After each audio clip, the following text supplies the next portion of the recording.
When you have three KP gần thật là ngã sai chава thế là hay gì giáo nuông đó mấy lâu mà sao ha sen te pon tama hình greenhouse bùi khóc mà chung hình thỉnh liền tập tập thế thiếu sang sang anh đã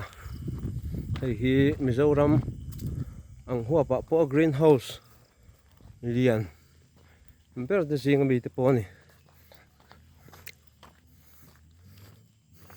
bùi thầm khóc mấy hàng greenhouse đi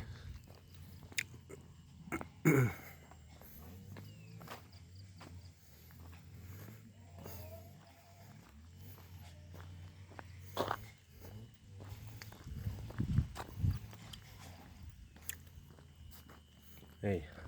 tầm khóc mấy greenhouse liền bùi bùi xuống là mặt thế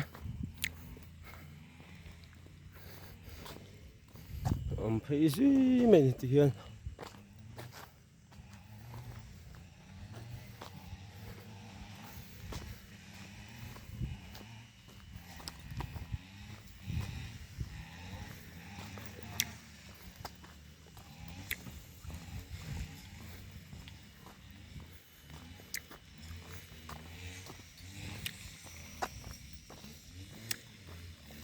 solar plate te lo ama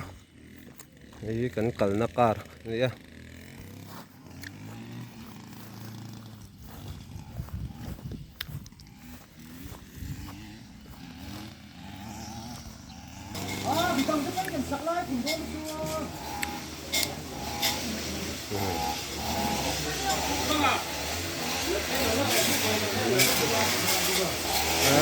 hay với chuẩn bị xổm pali